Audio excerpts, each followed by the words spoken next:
Welcome to Tell Us Something. Thank you for being here to support live storytelling. Thank you to our title sponsor, the Good Food Store, for their continued support in helping people get their stories heard. Welcome to Tell Us Something. My understanding is this is working. So awesome. I'm going to take a drink of water. This is actual water. I'm on brand. Look at that. You can get this merch. Somebody's calling me. I don't know who it is, so I'm not going to answer that right now.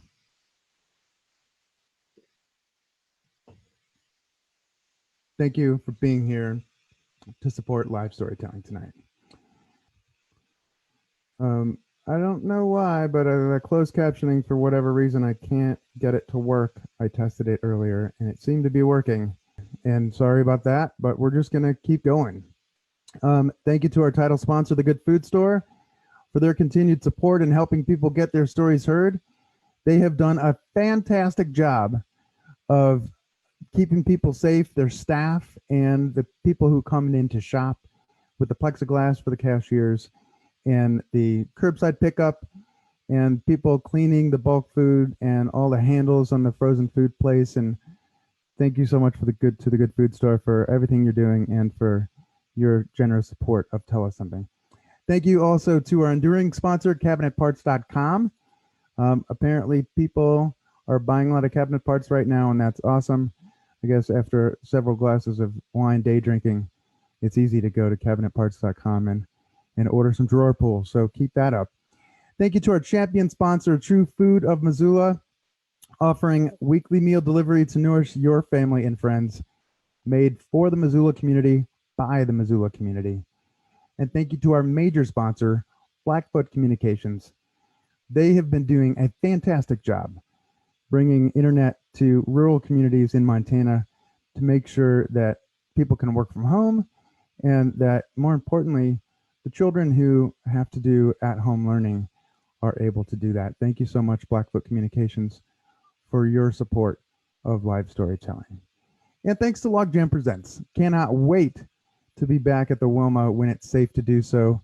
Appreciate everything that you do for this community. You and all of your staff, you've been fantastic. Thanks also goes out to MissoulaEvents.net for their ability to pivot and inform the community of all of the live streaming events available to us. Thank you so much to everybody over at MissoulaEvents.net. And I wanted to tell you that you have the opportunity to share your own COVID-19 stories. They can be happy, they can be sad, they can be your successes, your struggles, whatever that might be. Just give us a call on the pitch line, which is now the COVID-19 story collection line, 406-203-4683. This year is the 10-year anniversary of Tell Us Something. We are so excited to reach this milestone and so grateful to you for making it possible. We had a lot of big plans this year to celebrate, including the Art of Tell Us Something, an art show celebrating the beautiful posters that get made by local artists to promote the events.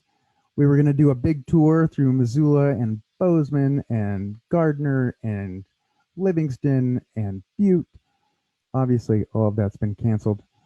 And we'll do what we can to reach out into those communities via live streaming when possible. But a lot of that's probably going to be pushed into next year. When we get the chance to gather again together in person, we definitely will once it's safe. Now, more than ever, it is important to actively listen to one another, to join together and to support each other and share stories. This is your community. These are your stories. Thank you for your support of each other and of each other's stories. Tell Us Something that believes that everyone has a story and everyone's story is important. This evening, we are featuring 4 storytellers who worked hard all of last week during a Tell Us Something intensive storytelling workshop. They will be sharing their true personal stories on the theme, No Excuses, Stories of Hope and Resilience. They each have 10 minutes to share their story. Know this, Tell Us Something sometimes has adult themes, and storytellers sometimes use adult language. You came to listen. Let the listening begin. Our first storyteller is Bonnie Bishop. She is originally from Northern Virginia and moved to Missoula 3 years ago, sight unseen, after working a few summers in Yellowstone National Park. There, her love for wild things took hold. Since then, Bonnie has gotten her master's degree in public and community health from the University of Montana, which has fueled her passion for health equity and social justice.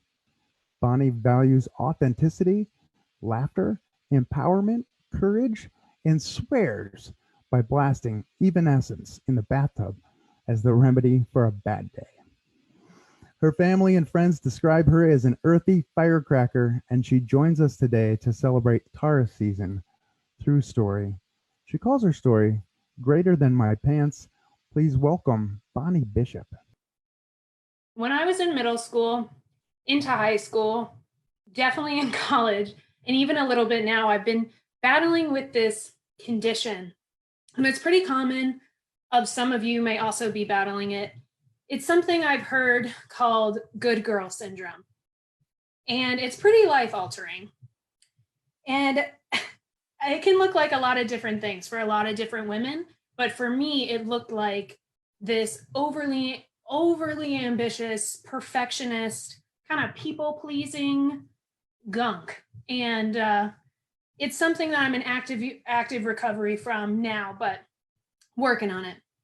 Another thing about me is that I'm someone who seems to take the path of most resistance in life.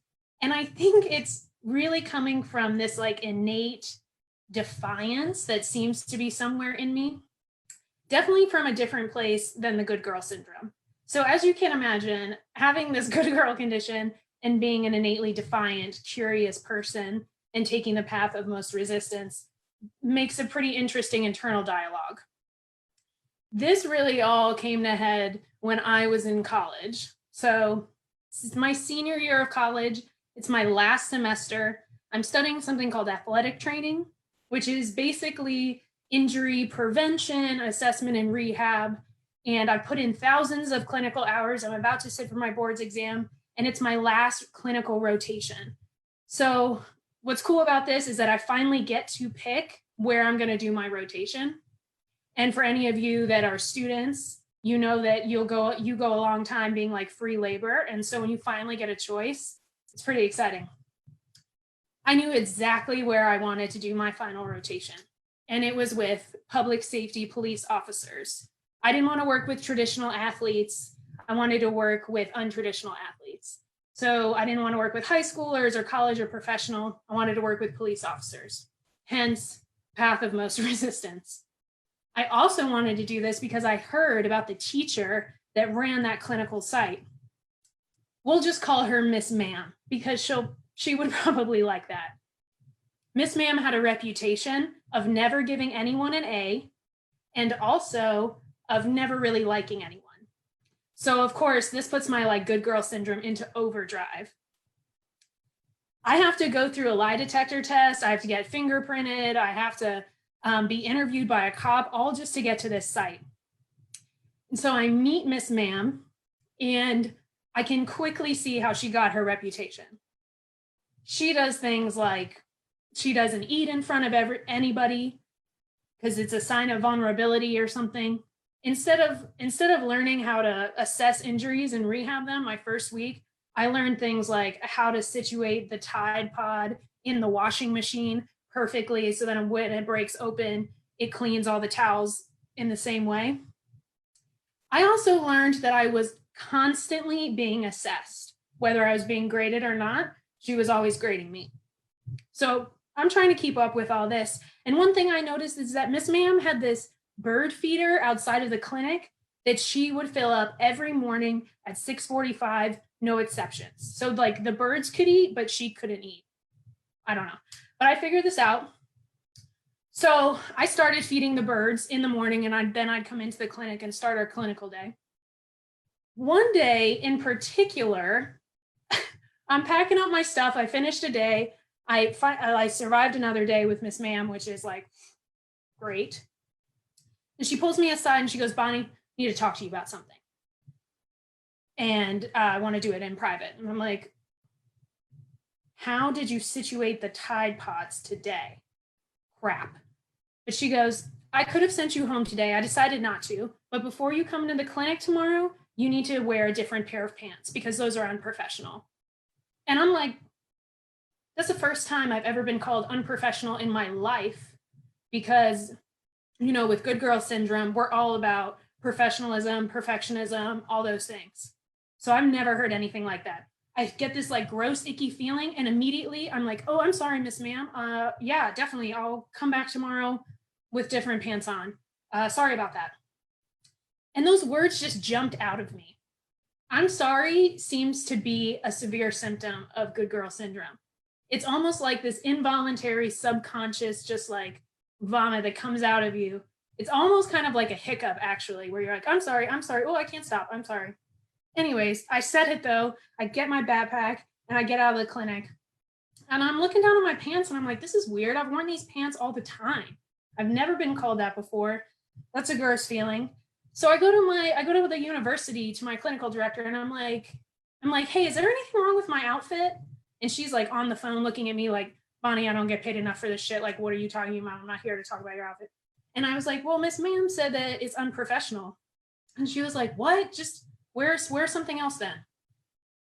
And then, you know, I asked my mom, and my mom is like this corporate boss lady, right?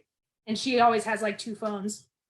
And I'm like, Mom, is there anything wrong with my pants? And she's like on her phones and she's like, what? No. So anyways, I decide to go pants shopping because I got to get an A because that's what I do.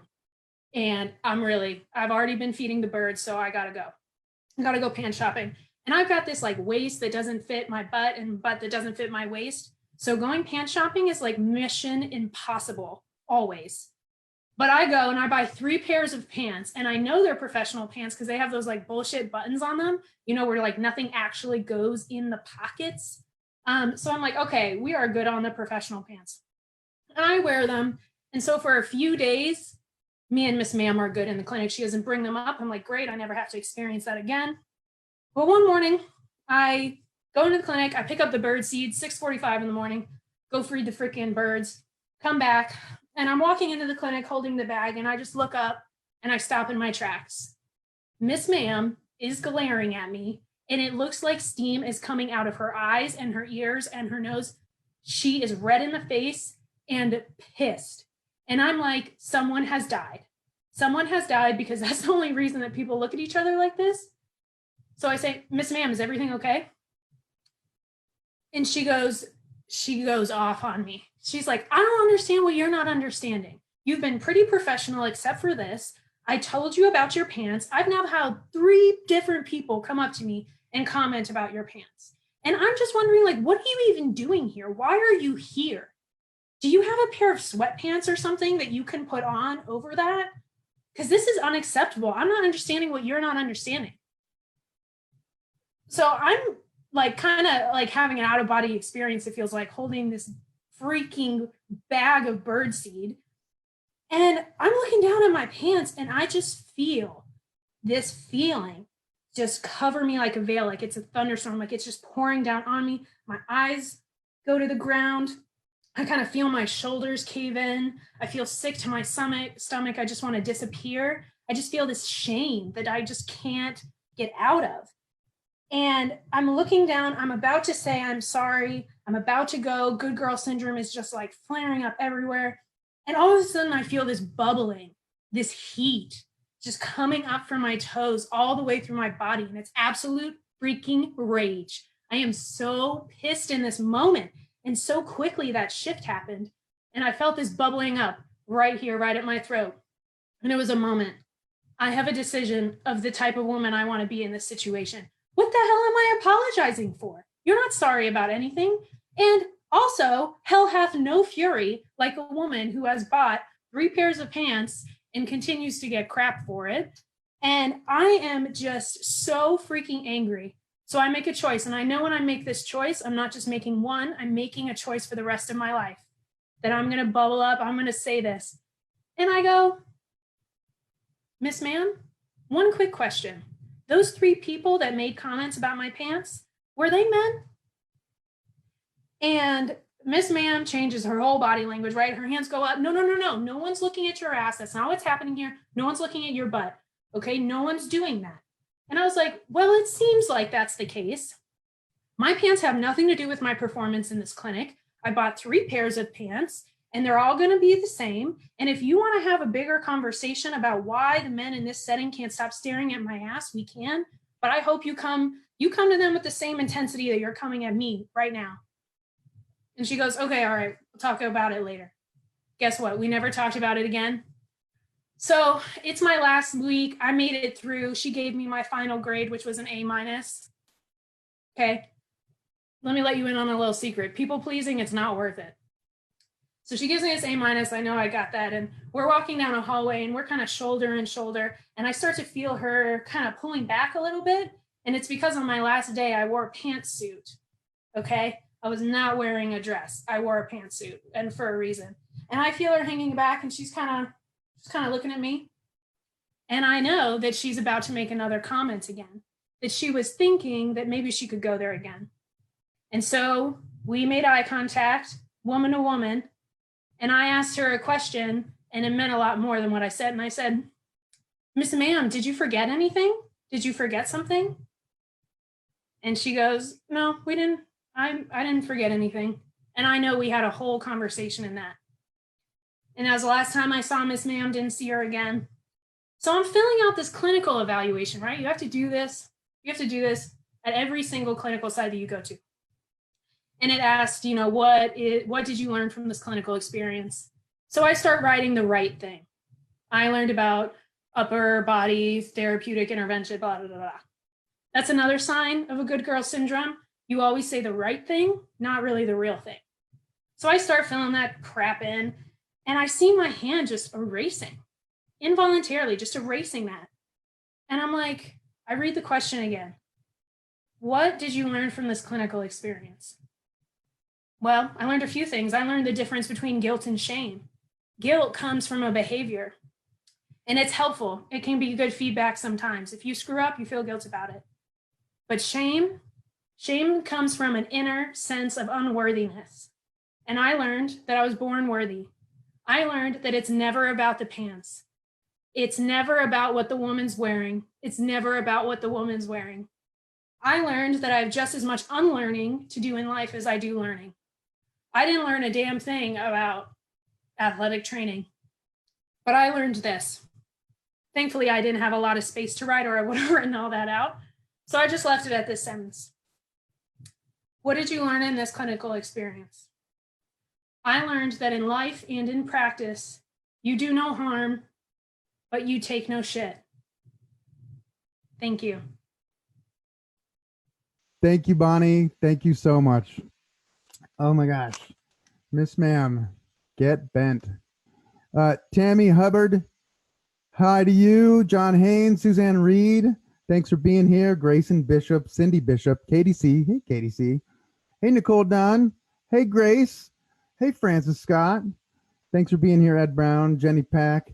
Hey, Maureen Stathis, you're here. I'm so glad you made it all the way from the East Coast. Raymond from Livingston, how are you, buddy? Good to see you, man. Lonnie DeVoe, good to see you. Tara Cook, good to see you. Denise, next time, I'm going to ask you to help me, you and Bonnie, the other Bonnie. Hey, Janae Duran, Carla Mitchell, good to see you. Janae, great to see you. Kate Nittinger, yeah, someday when we go to Gardner, you can come and you can be my helper, and we'll hang out at the Two-Bit. Thank you all so much for being here. Thank you so much, Bonnie. Our next storyteller is Anna Louise Steen. Anna Louise Steen is an alumni at the University of Montana's Creative Writing Program. She is a roustabout who collects stories and needs to get a job. She's a lifelong equestrian, and she can fly fish off the back of her horse, but damned if she could catch anything. She's currently straddles America with 1 foot in Montana and 1 foot in Brooklyn, New York, casting for a home. Please welcome Anna Steen when she makes it in.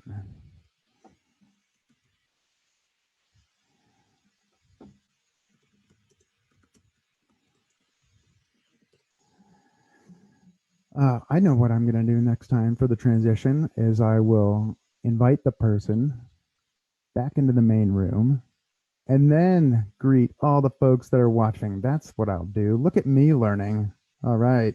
Anna, are you coming? She said she's coming.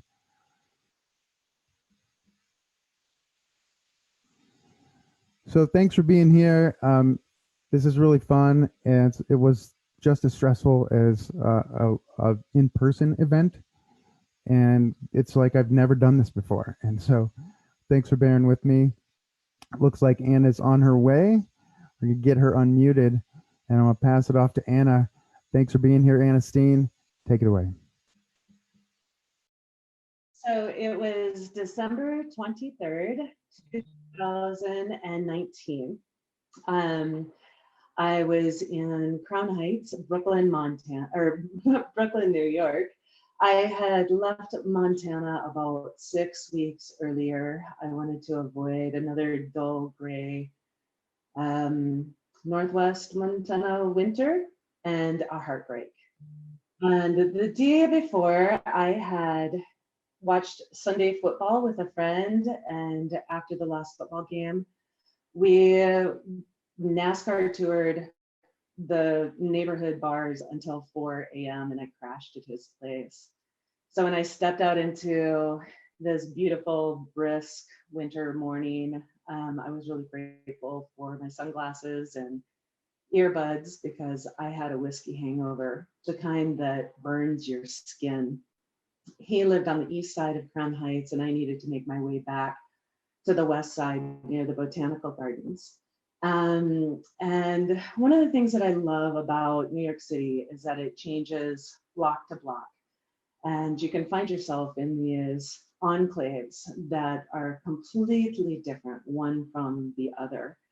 So I decided, being new to the neighborhood, that I would explore kind of north to south as I worked my way west. And pretty soon I found myself in a Hasidic Jewish community.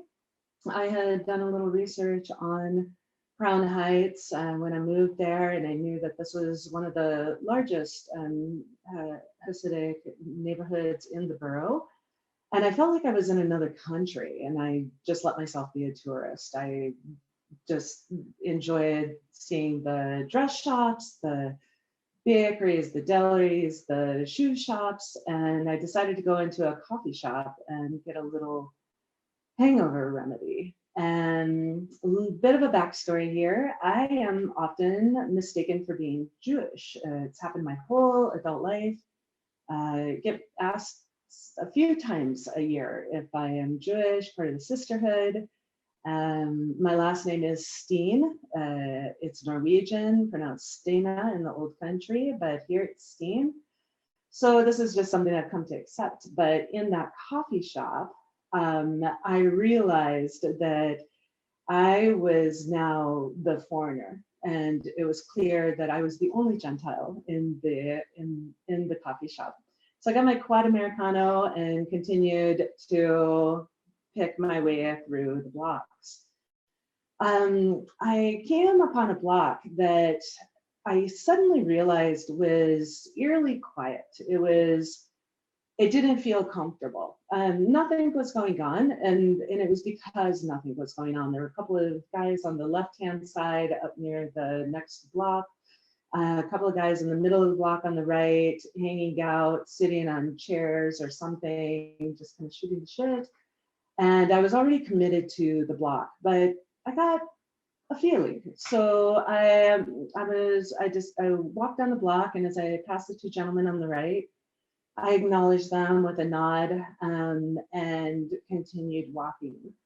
As someone who has traveled extensively and almost exclusively alone, I have a couple of tools that I use. One is headphones.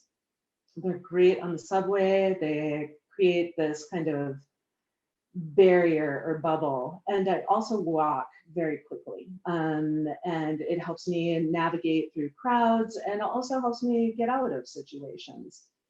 I am a country girl. I grew up in the Midwest. I have lived my whole adult life in Montana, but I have a heightened sense of awareness in the city, and New York is my city. I'm extraordinarily comfortable there.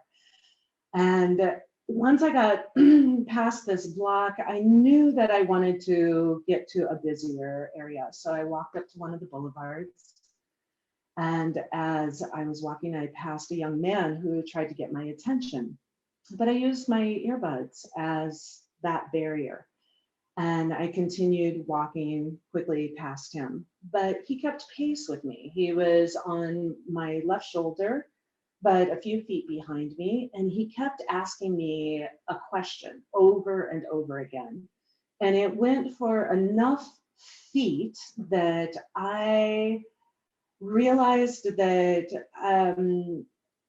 it was a situation that could possibly escalate. And I also felt kind of rude. And so I made a split moment decision, and I took my earbud out and I said, "Excuse me, what did you say?" And he caught up to me, but I continued walking, and he said, "How's your day?" And I said, "It's great. It's beautiful out. How's your day?" And as he was walking next to me, I noticed that he was only wearing a white t-shirt, even though it was quite brisk morning. He wasn't much taller than me, but he was built. He was really strong. I could see his muscles in his arms, and I just kind of took it all in as I was taking in this whole landscape. And he said, "Are you Jewish?" And I hesitated and I chuckled and I said, "No, but I get asked that a lot." And he said, "Are you Irish?" And I said, "Eskosh, I'm Norwegian, Swedish, Irish." And he said, "Oh, I'm half Indian, half Black." And I don't know why, but in that moment, in kind of a need or a desire to connect and try to figure out what the situation was, I said, "Oh, my niece and nephew are the same." And then I said, "Oh, I'm sorry, they're half Indian, half white." And we were approaching the corner, and I realized that he was within grabbing distance, like I was within grabbing distance of him. And I didn't quite understand why I was thinking about this, but I am a solo female traveler and I didn't feel nervous. I just kept moving. As we approached the corner and the red light, he turned to me and said, "Do you want to do something with me? Do you want to go get a cup of coffee?" And I said, "No, on any other day, I would say yes, but I'm actually headed home to pack my bags and go see my niece and nephew."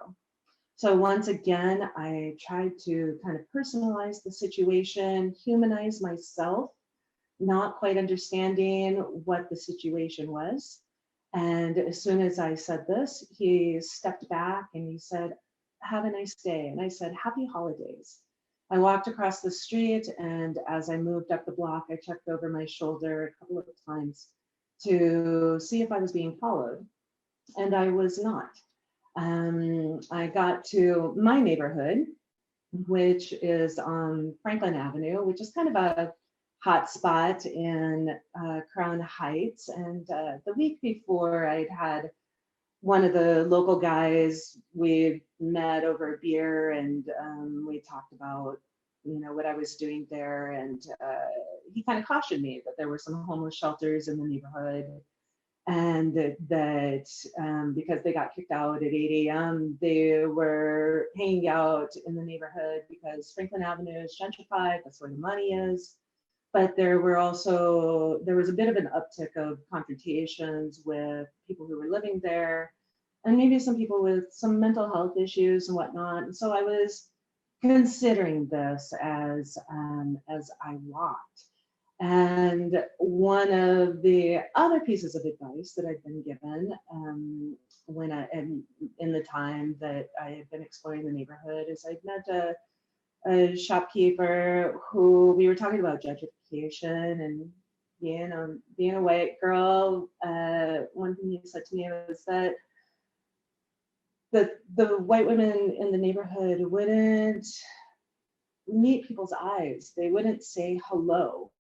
And so that created a barrier for the local people. And I had absorbed this and I went, that is something I can do. Even though in a city, I tend to not make eye contact, navigate quickly through crowds. I had been kind of practicing acknowledging people in the neighborhood and also wanting to let them know that I lived there and I wanted to be there. I wanted to be part of this. When I got to Franklin Avenue, I decided to stop at my favorite Mexican restaurant and get brunch. And I pulled up the New York Times after I ordered, and I saw an article that there had been a hate crime in New Jersey at a Jewish deli where 3 people had died. And I would come to find out over the next week, there were 2 attacks in the neighborhood that I had just walked through in Crown Heights against Jewish people. And there was another horrific attack at a rabbi's house shortly after that. I thought about this young man and this interaction quite a bit because for me, when I'm traveling, I have found that my best experiences have come from keeping an open mind and treating people with dignity, but having good boundaries and expecting people to operate within those parameters, if we can all kind of meet within that. Very often people tell me these very personal stories, and sometimes I walk away with my own story. Thank you so much, Anna. Thank you so much. I'm so grateful that everyone is here. Apologize that the closed caption is failing. I'm not sure why. We tested it this afternoon and it was working. So sorry about that. Hi. Oh, wait, let's see. Oh, thanks to Joyce, too, by the way. Thanks to Joyce Gibbs, who's helping out with the tech. And she's the one that's actually commenting on the stream and saying hi to all y'all. So thanks, Joyce. Thanks to Kirsten Paisley, who was going to help with the closed captioning, but for whatever reason, the testing that we did this afternoon is failing. But thanks for getting ready to step in on that.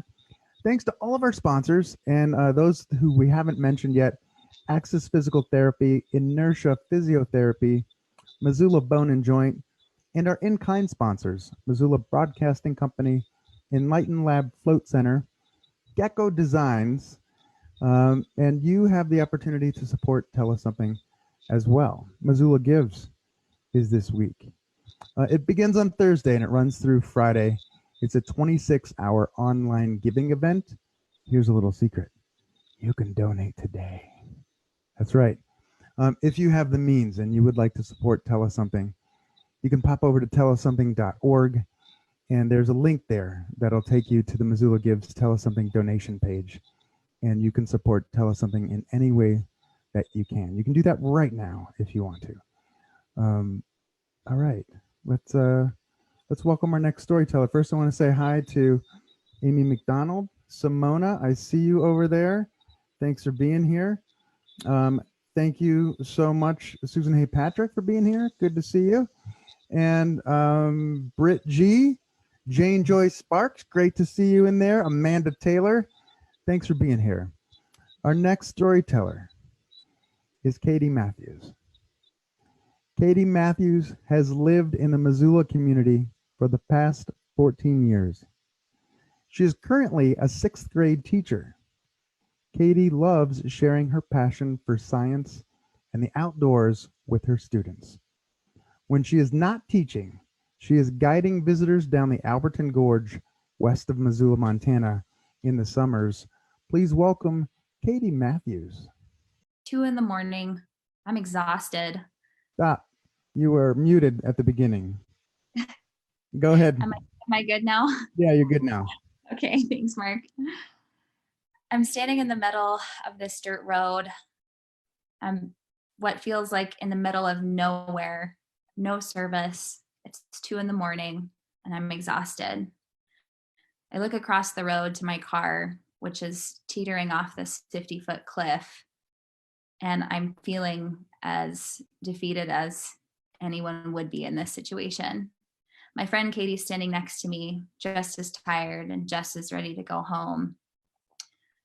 And I remember standing there thinking, like, how are we going to get out of this? How are we going to get home? Bringing it back to earlier that day, I had just finished my spring semester of college and summer was just starting. And that's always an exciting time because you're figuring out what you're going to do and seeing people you haven't seen in a while. And so my friend Katie calls me up and she goes, "Hey, I'm thinking about doing this run to Turquoise Lake. I think it'll be super fun. What are you doing Saturday? Let's go."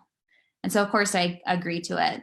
I only see Katie a couple times a year. And so it's always really nice when we can get together and do something like that. So we make a plan, and then Saturday comes and we set out to Turquoise Lake. And the drive is beautiful. You go through Sealy Lake. It's 45 minutes past Sealy Lake, and you come to this dirt road and you follow it 11 miles up and you find yourself at the trailhead. So when we got there, nobody was there. We had the trail all to ourselves, and it was a beautiful, crisp morning, really sunny. And Katie and I are putting on our running shoes and we're getting ready. And I should point out at this point, I am not a runner. I do not consider myself a runner. And Katie is this ultra marathon runner. This is her jam. So we put on our running shoes and she looks at me and she goes, "Okay, well, how do you want to do this?" Meaning, how do you want to set the pace? And I look at her and I go, "Oh, I'll run in front. I'm going to set the pace," because I knew there was no way I was going to be able to keep up with her. So we head off down the trail, and it's beautiful. The bear grass is in bloom.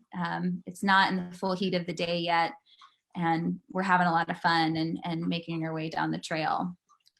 But at some point in the run, as I feel like most sane runners think, I'm wondering when we're going to get to Turquoise Lake. Like, is this lake even going to be there? You know, we're coming up to this hill and I think, okay, just over this hill. Coming around this corner, okay, we're almost there. I'm hearing a stream, or I think it's a stream, and I'm thinking, okay, this has got to be it. And those thoughts probably recycled for another 30 minutes before we actually arrived at Turquoise Lake. And we get there and it's beautiful. It's a clear, sunny day, and the water is just this bright, deep green blue. So we strip off of our running clothes and we are blowing up our inflatable animals. So part of this run to Turquoise Lake was that we were going to get to the lake and then swim in it with these animal floaties that we bought. I had a stingray, Katie had an alligator. So we spend about another 20-25 minutes blowing up our floaties, and finally we make our way into the lake. And granted, full heat of the day at this point in summer, and that lake is still really cold. So after we kind of settled in, we started to paddle around. And it was a great opportunity for Katie and I to just slow down. We caught up on our lives. We talked about work. We talked about our partners. We talked about all of our plans that we had for that summer. And it was just a beautiful day. I really enjoyed it out there with her. But as the day went on, our legs started to go numb, and that was a telltale sign that it was time to get out and head back down. So we paddle back over to where our clothes are. We put our running gear back on. And at some point we decide that it's a better idea, or it's more efficient, to just leave our floaties inflated and strap them to our backpacks and run back down the trail, which obviously provided a lot of comedy for us, and lots of photos and videos were taken of this. Because as Katie's running in front of me and I'm running behind her, I just see this like inflatable alligator bouncing around on her back. And anyway, we're running back down the trail, and you know, Turquoise Lake should have been the highlight of the day. It was beautiful. I got to spend it with my best friend, but honestly, making my way back down the trail and seeing the car, that was a pretty close second. So I was just relieved to get back to the car in one piece. So we get in, we put our floaties in the car, and we start heading back down the road. Katie's looking through the videos and photos from that day, deciding which ones that, we were going to share. And she's leaning over to show me this photo that she took. And at that moment, I can feel the back end of the car start to slip away. And a side note here, this is where we found out that the day beforehand, they had just re-graveled this road. So I feel the back end of my Subaru Impreza start to slip out.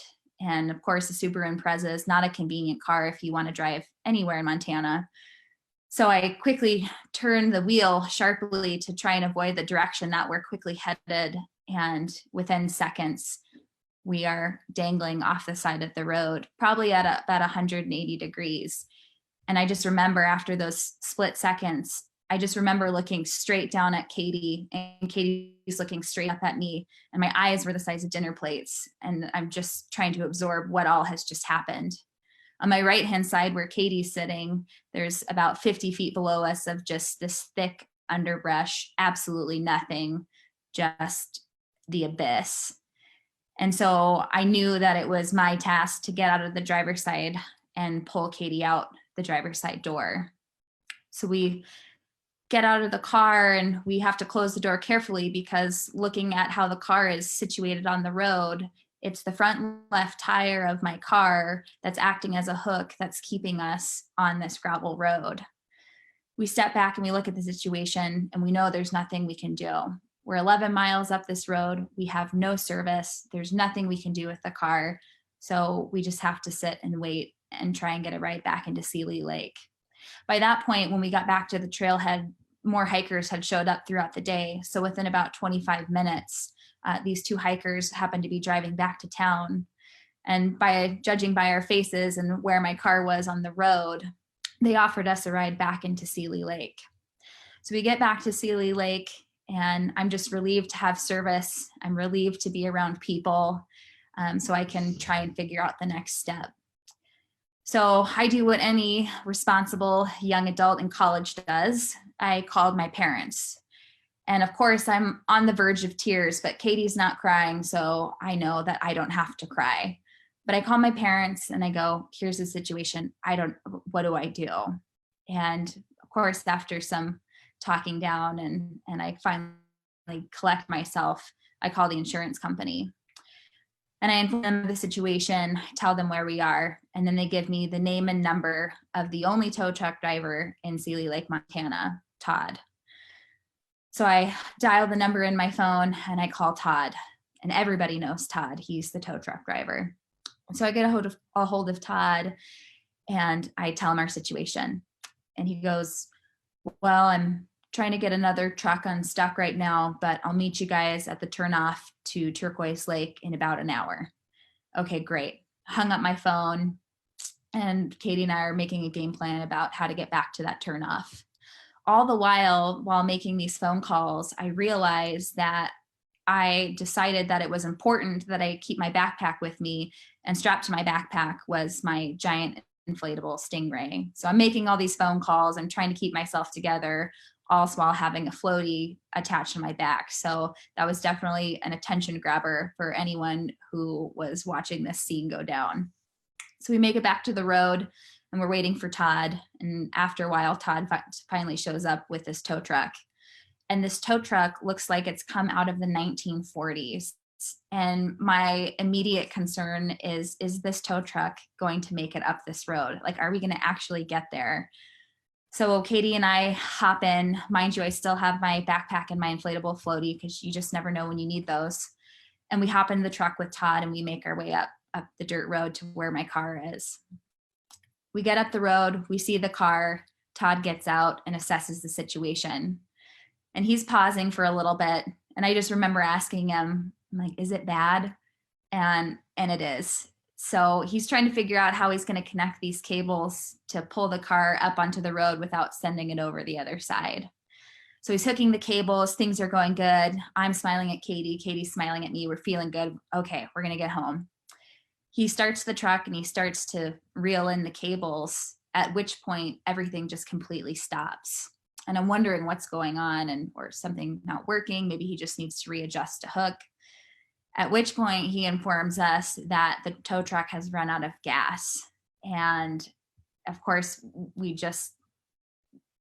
feel overwhelmed with this information of, what, you got up here and the tow truck has no gas? So he goes, but don't worry, I brought reinforcements. I have gas tanks in the back of the tow truck. Okay, great. So we're feeling relieved again. Okay, we're going to get on the road. We're going to get out of here. And then again, Todd informs us that the gas tanks are completely out of gas.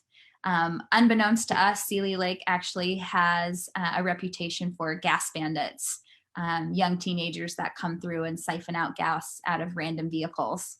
And ironically enough, Todd's partner with his tow truck company had asked him the day before, did you fill up the tow truck? Did you check the gas tanks? Oh, yeah, we got it. But here we are 11 miles up this road, no gas in the tow truck, no reinforcements. So we have to walk 5 miles back down this road, because thank God Todd has AT&T, so he can call his partner to bring up the extra gas tanks. So we walk the 5 miles. It's getting dark. It's a warm evening, but at this point, we're hungry, we're tired, we're just ready to go to sleep. So Todd gets a hold of his partner and he's on his way. And we start walking back to where the tow truck and our car are. And this was a great opportunity where we got to know a little bit more about Todd. He talked about his 2 sons. One was in the military, one was in the Navy, a really proud, hardworking father. And I felt really safe with Todd. I just knew that however this was going to turn out, everything was going to be okay. But here we are, we're standing in the middle of this dirt road. It's nearing 3 a.m. I'm tired. I want to go home. I just want to get in my car and leave. And we see these headlights of hope, and it's Todd's partner that has brought the extra gas tanks. And so they were able to hook the cables, pull the car up onto the road, and we were on our way. The whole time while we're driving back down to the highway, gravel is just flying out from underneath my car. And at this point, I just didn't even care. I was like, we're going to get to Missoula and it's going to be okay. And we pull up to the highway. I'm thankful to see the road, and we make the turn and we're heading back to Missoula. And this whole time throughout this day, I realized that Katie and I, we never got angry at each other. We weren't upset. We didn't get mad at one another. Nobody blamed anybody. And I was really thankful for our friendship. I was thankful for the strength of our friendship, that we were able to endure something like that and not get upset at one another. But I think the bigger picture of this entire day is that when everything went absolutely wrong, that could go wrong, it reminded me to step back and enjoy the small moments in between. Thank you. Thank you, Katie. Thank you so much. And thank you to everybody who's here. Pat, Abby, good to see you. I never did get that all-employee email sent. Sorry about that. Aubrey Nielsen, thank you for being here. 104.5 FM. Love you all over there. Rocking the hits every day. Mom, hey, thanks for being here all the way from Cuyahoga Falls, Ohio. Did you ever think you'd see your son live streaming on Facebook? Here we are. Thank you to everybody who's here. Silka Lean, I can't read my own handwriting. Mark Thome, really can't read my own handwriting because I'm writing with a pencil that's not sharp. Sharpen your pencils. Thank you all so much for being here. Thanks to our sponsors. Thanks to all of our storytellers so far. We have one more storyteller tonight. Becca Fruit is a self-ascribed tumbleweed queen whose eclectic personal and professional journey has taken her from the red carpet to the Rocky Mountains. After a decade of big city adventures, she blew up her urbanite existence to live and work on an 87,000-acre ranch and has been exploring the intersection of open range and open minds ever since. She is a program officer with AMB West Philanthropies, the Arthur M. Blank Family Foundation's Montana-based endeavor, where she helps support and evaluate West Creek Ranch, an inspired retreat an inspired retreat and think tank space. Becca also moonlights as an amateur cowgirl, karaoke professional, conservation cheerleader, and unicorn believer. Please welcome Becca Fruit. So about 2 months ago, the snow was just starting to melt around my town, and I walked out of the front door of my new house. I just moved here in July, and there was a notice from the city of Livingston. And I opened it up and it said, there's a tree marked with a red line on your property. We've decided it's a public hazard and we're going to be cutting it down. If you have any questions, call Eric. So I didn't even need to look around my property to figure out which tree that was. I knew exactly what it was. I was looking at it from my front porch. It must have been a really impressive, beautiful cottonwood in its prime, but now it's arguably dead, and it's kind of got the, you know, it's those amputations where they've taken down limbs over the years that were dangerous, and big chunks of bark that are falling off and sort of littering the ground around it. But it has this big, beautiful trunk, and it really must have been a beautiful tree. So it was still, of course, sad to think about. But I went ahead and gave Eric a call, and we immediately fell into like comfortable small town chatter.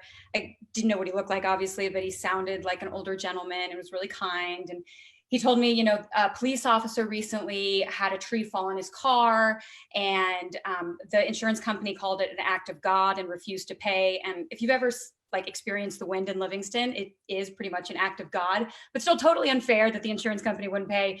And anyways, he had to sue the city to get money. I mean, Eric's explaining all of this drama to me. So that is why they're being so proactive about any of the trees that might be a liability around Livingston. And ours is one of them. And I said, you know, old trees are a lot of habitat for birds. And he agreed, but he reminded me that if we didn't take down the tree using the city right now, then possibly later down the road, it would come out of our pocket to handle it if it became an issue. So when I talked to my boyfriend later that night about the notice and the tree coming down, we agreed that it probably was time for the tree to come down.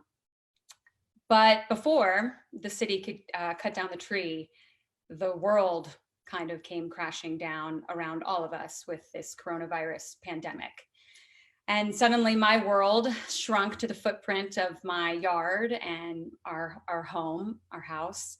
And I'm a very extroverted person. I'm like 150% extrovert. I take any of those personality tests and I'm like off the charts on that. I get my energy from other people. I like thrive in human chaos. So this lockdown, this social isolation is really hard for me, and it makes me feel weird and heavy. I call it the Corona coaster, like just up and down, like all over the place. And I've been struggling. And so one of the things I would do is during this pandemic is I wake up in the morning and I look out of my bedroom window, and there is that old dead cottonwood. And while the rest of the world is seemingly on lockdown and it's shutting down, this tree is coming to life, and it's not greening up, but all of these birds have showed up, all these migratory songbirds, and they are all over this tree.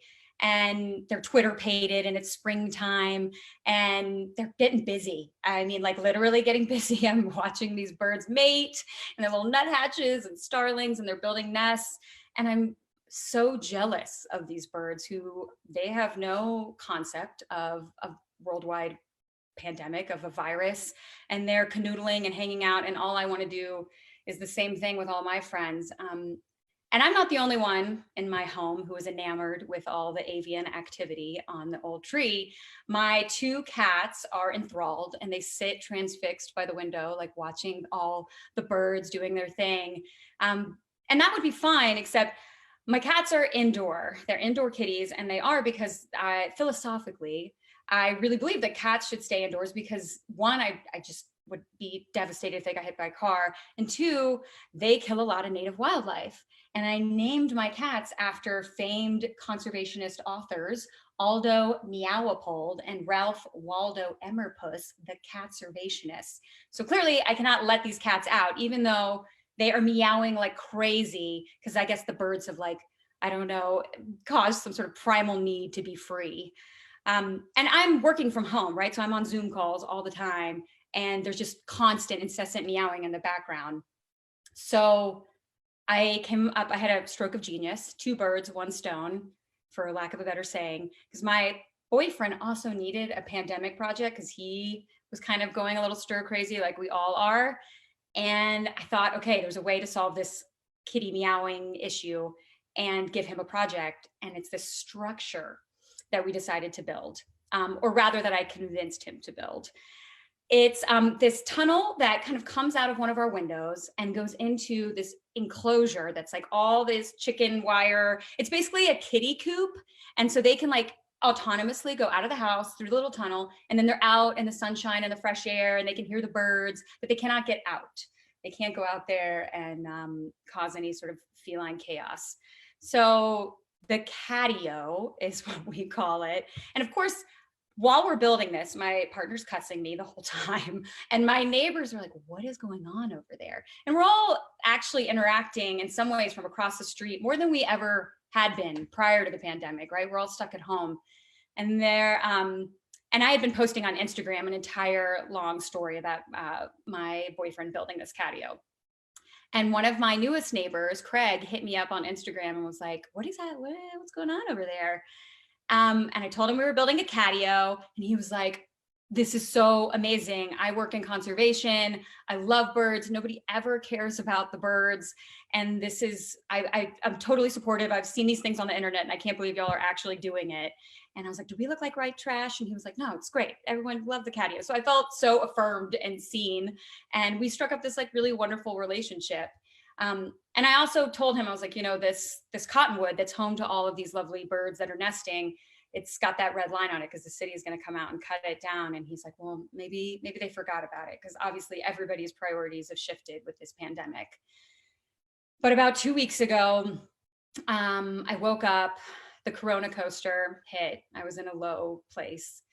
And I just felt heavy, and I made the mistake of not watching the birds enough and went straight to social media, and that didn't help. And I ended up watching this like video on police brutality. It wasn't even on the pandemic, and I just was sobbing.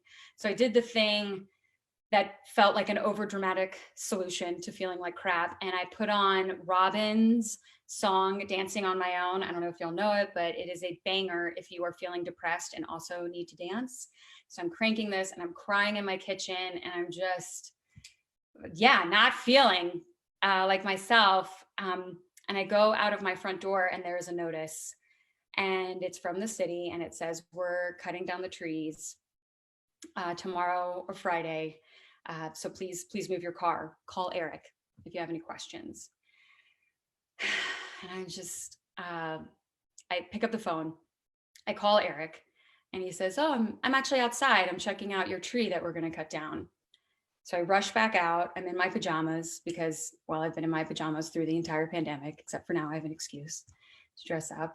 And I go and find Eric. And he's kind of how I imagined, like a kind looking older gentleman. He's in a beat up Carhartt. He's got a beat up truck. And we stand 6 feet apart, of course. And I say, does it have to happen right now? And he says, well, the trees, we usually do wait until the fall, but we're being really proactive, like I told you, after that incident. And I'm like, well, maybe you can just trim some of the limbs. And he's like, well, that costs just as much as cutting it down. And at this point, I'm just like, Eric, I can't stomach watching this tree come down right now. I really need this tree to stay. And can we save it at least till the fall? And of course, and I'm crying like I'm crying right now. And this poor sweet man is like, okay, we can do that. Why don't you ask your neighbors, because it's hanging into your next door neighbor's yard, and let me know. I've got to go do my rounds. We're cutting down other trees today, but call me and just let me know. And the poor man, I was just like a wreck. So he drives away. I immediately start texting Craig. I'm like, hey, I think I've sweet talked the city into not cutting down this tree. What do you think? I know we all kind of know it's a hazard. And he's like, go, viva the tree, like save it. And then I know I have to make a phone call to my next door neighbor, where the tree is really close to her house. And Jenny, and she's a recent widow, lovely woman in this purple house that I'm very envious of. And I've never actually called her before. We've only ever talked over the fence. So I called her and I got her voicemail, and it said, "You've reached Jenny. Leave a message for me and look for Walt in the stars." So now I'm like crying again because of this sweet message. Finally, she calls me back and I tell her, "Look, there's a chance we can save this tree and leave it up at least through the spring so these birds can nest. I mean, everyone, like, just, can we, like, what do you think?" And she said, "You know, the tree did have some branches that almost fell on my car a couple years back, but you're right, there's so much life in that tree, and those birds are all nesting, and, you know, we're not supposed to be having evictions right now anyways. So I trust you. You make the decision." So I got on the phone, rang up Eric. This is all happening so quickly. And I told him, we're gonna let it stand. We want the tree to stay, at least until the fall. And he said, okay. And it was just this incredible, like, felt like this small victory of hope in so much hurt that we've all been experiencing. And I immediately text Craig and was like, "Oh, you know, we saved the tree. Hope springs eternal." And he wrote me back. He's, "You know, I have a top secret mission for you too." And I was like, gosh, what else could be happening with birds and trees at this point? So he calls me and Craig says, "My girlfriend and I, we got engaged during the Biden-Bernie Sanders debate. With all this pandemic craziness, we just looked at each other and we were like, the world is nuts and we want to be together, and we want to be together now and make it official. And they want to leave it as a surprise for the rest of their family and friends, but they want to do it as soon as possible. And they asked me to marry them." And so now I'm crying again. And it's just like, I'm in like such joy in being able to take part of that. So this past Friday, we walked down to the Yellowstone River, and they were in their finery and they had a bouquet, and we helped his girlfriend walk on the rocks in her heels so that we could stand next to the water.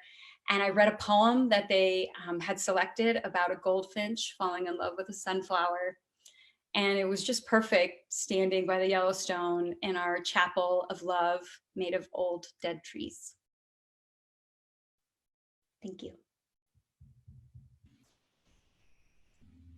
Thank you so much, Becca.